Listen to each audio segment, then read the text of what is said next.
we need to go on a quick adventure. There's a plasma shard in the Abadongo cluster. A princess has it. If I get it, I'll be awesome. In and out, 20 minutes adventure.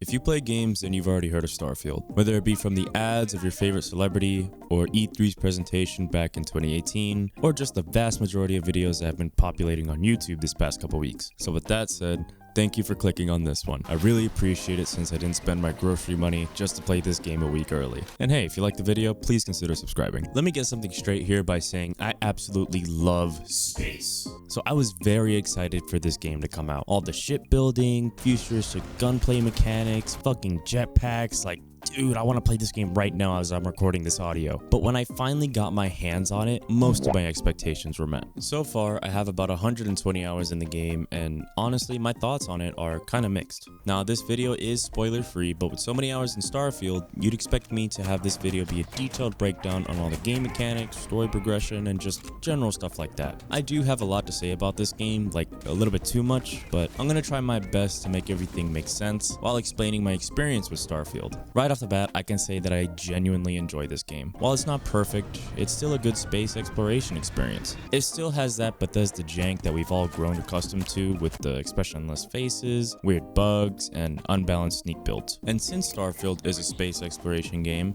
some obvious comparisons are going to be made. So with that said, I'm going to address the giant elephant in the room.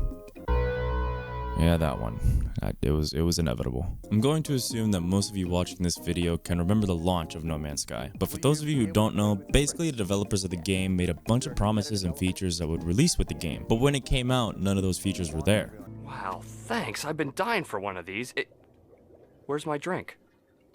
What drink? Things like the multiplayer, ship battles, in-depth crafting system were all promised months in advance before it released, only to find out that none of it was there, and in turn, the game suffered. With the promise of 1,000 explorable planets being one of the main headlines for Starfield, it created a lot of hype for the game. It also created a lot of doubt. Now that the game is out, players finally have their hand on it, and a lot of opinions have been made. Some of them being genuinely good criticisms, but a lot of them basically having a meltdown nitpicking over the game for various reasons. Fucking pronouns! But this video is not about that. It isn't about all the sweaty gamers that wish we're still playing Baldur's Gate 3 instead of a quote-unquote objectively bad space game. Nah, this video is just about how fucking cool this experience is and just basically how Starfield is a game. Humanity has always hunted for knowledge in the unknown. The wonder is, not that the field of stars is so vast, but that we have measured it. Basically, Starfield is an open-world RPG that takes 3 weeks of family neglect to fully complete, give or take, with countless side quests, lots of powerful weapon drops, and the usual Bethesda gameplay loop. 2,000 credits would be enough to make us forget we ever saw you.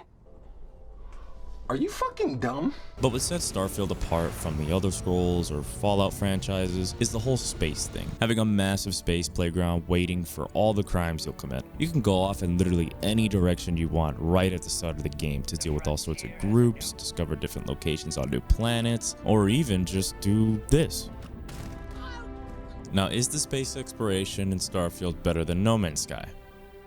No. But is everything else better? Yes. You cannot convince me otherwise. Like, I'm tired of collecting fuel for my ship. I just want to take off and go somewhere. In my opinion, Starfield gets almost all of this right by fitting the Bethesda blueprint to it with easy to understand gameplay mechanics, an interesting dynamic world, but with some over-present issues. We'll get to that later. Hi, can I order a pizza? No, Why? 'cause you are John Madden. No. Ha ha ha. So Starfield's gameplay has a lot to offer here, and for me to break it down would take more time than both of us have right now. So I'll be compressing it into 3 things: the combat, skill trees, and the absolute metric fuck ton of crafting. There is a lot of combat in Starfield. As much as you are an explorer, you're also a fighter. You can talk your way out of things with the amazing persuasion system, but even then, you're still gonna end up killing a lot of dudes. And thankfully, The shooting here feels pretty good. Sometimes the enemies will feel really bullet spongy though, like Division 2 level spongy. Why won't you die? The weapons are unique and aggressive, but I just wish they were a bit punchier since I don't really feel how this shotgun obliterates this pirate. The melee is meh, which is kind of weird because, I mean, Skyrim. I mean, the only reason why I have this axe is to do this. And the stealth system. Oh man. The items and weapons you get through some of the side quests really help you create an insanely good stealth build. Like for me, some of the items I used for my build were some meds to make my footsteps a little bit more quieter and some other meds to make my persuasion skill better. I know stuff like this isn't new for Bethesda games. Trust me, I've tried skooma. I've tried a ton of skooma. But I feel as if stuff like this and the player condition is more present here than any other Bethesda game. Some conditions, if left untreated, get worse over time, resulting in your stamina being shorter or a damage over time effect that slowly hurts you. Honestly, it was a little annoying, but it actually helped me learn all the different healing items in the game. I'm still not sure how I feel about the space combat, and I'm not sure if that's because I'm on M and K or what, but basically, to break it down, when you're in orbit, you can engage with other ships, like chat with them, see what they have for sale, or get into combat to steal their stuff. It's fairly simple, but pretty good, I'd say. There's a really cool lock-on system that lets you select which part of the ship you want to damage first, and if you damage the engines enough, the ship will stop and then you can board them to either steal all their items or just kill all the crew on board. It's later on during the side quests where the space battles really shine. Just fighting a bunch of enemies at once is just so fucking cool, fulfilling my fucking Star Wars dream. What sold the combat for me was the weapon variety. There's a good amount here, like there were times when I found just random weapons all over that I didn't have, so I picked them up just so I could display it in my apartment. They all have their own uses and manufacturers, from the usual futuristic designs and feel to the modern day, AK-47s. You can even mod these weapons with the weapons workbench to make them even stronger. It's basically the same weapon system as Fallout 4. But the upgrades don't stop there, as you can even improve how effective your character and ship is in combat through their skill trees. Leveling and skills are kept fairly simple, with every time you level up, you get a skill point to invest in a certain skill under a certain tree. But these skills have extra tiers that require you to complete certain objectives to get you to the next tier of that skill. Like for the persuasion skill, in order to get it fully upgraded, you have to successfully persuade 18 NPCs. You do stuff like this for all the skills. Like to get a better pilot skill, you have to kill at least 50 other spaceships, so, get out there. Whoa, whoa, whoa. Oh la la. Oh, king in the castle, king in the castle. Have a chair, I have a chair. Overall, the best thing I found myself spending the time and money on was the shipbuilding. To me, it absolutely delivers on everything they said it would in the showcase. Building is easy to understand and kind of satisfying as you get crazy with your ship with the more parts you add. There's a lot of options too, like you can have a small ship, you can have a big ship, you can have a ship, and I just love adding onto my ship and then just seeing it on the landing pad in front of me. Honestly, it's kind of addicting, and there's so many creative people out there, a lot more creative than me. Dude, they're making like ships from Star Wars and ships from Halo. Dude, it's awesome. When I spoke about the combat, I mentioned how the gunplay and the shooting is pretty good, right? You got researching to make special crafting components as well as cooking recipes, suit mods, weapon mods, boost pack mods. Like the amount of ways you can change your build here is insane. Think of Fallout 4's modification and crafting systems, but just better. Thing is that crafting stuff needs material, and that's where the outposts come in. But building an outpost in Starfield is two things. It's something you can build for fun, just having a base set up with all your suits, furniture, and just cool looking stuff like that. But it's also where you can build it to farm and passively harvest resources native to that planet. You could spec into the science tree to really take advantage of these outposts, but it's not really required. To me, I thought it was a little silly and just overall boring to make an outpost until I saw Kibble's 40-minute video explaining how outposts work, and once I actually tried it, I really enjoyed it.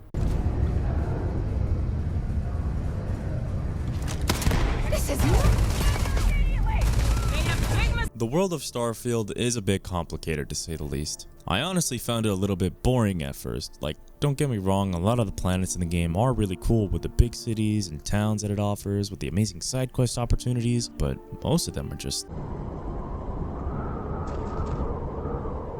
Well, this sucks. But Bethesda was upfront about this. They set expectations about how they were randomly generated and how it would work. But to me, it still just doesn't feel satisfying enough to go out of my way to scan everything on a planet, at least right now as I'm playing the game. But on the planets where there are established settlements and distinct characters is where most of the lore and world building is. Take New Atlantis for example. It's huge and full of characters to interact with. Like, I think I spent my first 10 hours just completing side quests from New Atlantis alone, which admittedly was the wrong thing to do. Mainly because a lot of those quests were redundant, serving only as ways to get credits, but hey, you can't blame me for doing the Bethesda thing in a Bethesda game. And I mean, I know there's no right way to play Starfield with all of its side quests and items you can acquire just by straying from the beaten path. Hell, I mean, you can even do this in Elden Ring. You can go and fight Rykard and get the Sword of Night and Flame even before you see Margit. What bothers me in Starfield is that whenever I turned to the main quest around hour 20, I ended up regretting it, specifically because I feel like I was missing content that could have been more interesting. The towns and quests I mentioned earlier though are where the game's world is really built. From expeditions where you're just looking around for items to getting into random firefights with the faction quests. Like, there's an almost overwhelming amount of stuff to do in this game. There are a lot of faction quests that are presented to you through the main story so seamlessly that I thought I was still progressing through the main story when really I was joining a corporate military group to protect the galaxy. I'm doing my part. I'm doing my part. I'm doing my part. I didn't do fucking shit. Each one of these factions are so different, with its own vibe and ideas on how to live in the world of Starfield. Along with these factions include companions, like in any Bethesda game. But here it's a little different. Obviously you have the romance option, but with that comes a quest to fully commit to the companion to marry him, unless you're caught with some contraband and try to run away. This was actually really funny because I genuinely did not know what I did wrong. And because of my dialogue choices, Sarah can't be my companion anymore. And she's just like overly mean to me now. Next time, why don't you bother someone else? What did I do? But nah, the companions in Starfield are just fucking cool, man. Shout out to my boy Bosco.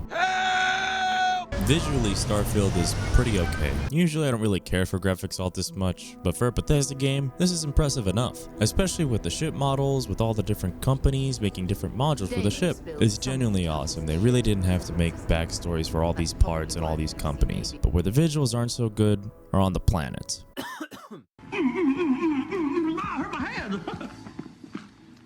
Bitch.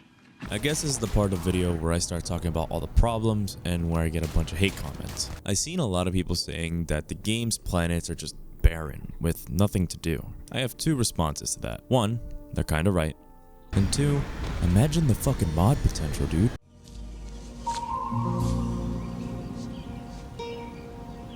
What the fuck is this piece of shit?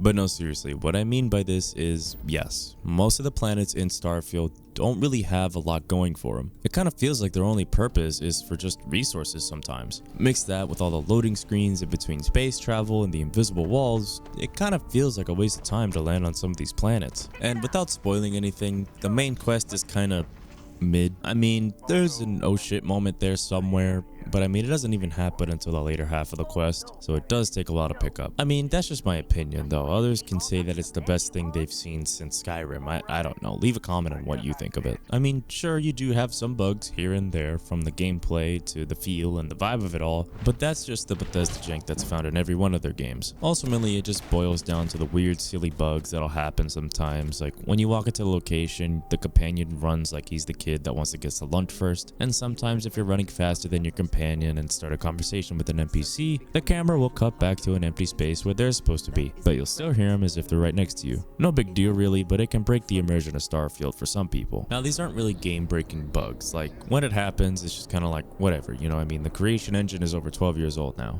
But what did ruin my experience with Starfield were all the technical issues. I'll give you an example. I was 30 hours into my game, about to complete the Pirate's Quest. During that last part of the quest, you're doing this certain part that requires you to be in your ship. But when I died, the game crashed. And when the game crashed, I tried to load my save back up, but it turns out my save got corrupted. So guess who had to start all over? And apparently this has been happening to other players too, with a concerning amount of articles being made about the issue. Thankfully for me, I've been thinking about restarting my playthrough anyway to make some different choices. But imagine someone who's played 100 hours just to have their save corrupt. Dude, of course I would be pissed. What the fuck? When it comes to Starfield, a common question I get asked is the game worth playing? Well, here's the thing about Starfield. It's a game that can be whatever you want it to be. If you're in it for big open worlds, a ton of items, intriguing places to explore, cool shipbuilding mechanics, and decent companions, then that's exactly what you'll find, and you're likely to have a great time. On the flip side, if you're looking for vast empty spaces, some occasional bugs, characters with stoic expressions, and dialogue that's not always top-notch, well, you'll find that too. The beauty or frustration with Starfield really depends on your perspective. Some folks may get bored with the repetitive mission boards, while others might find it to be an amazing game. It's all about what you're looking for and how you approach it. This might sound kinda bad, but once I stopped comparing Starfield to games like No Man's Sky or Outer Worlds or basically any other open world space game and just accepted it for what it was, a space game that has the charms and quirks that have been recognized in the Bethesda process, I ultimately had a good time. While it is held back by just being a goofy Bethesda game with weird glitches and space exploration that's broken up between way too many loading screens, there's still so much Starfield has to offer, like interesting characters, a fun crafting system, and just cool lore. It starts a bit slow, but give it some time and you'll have a ship like this.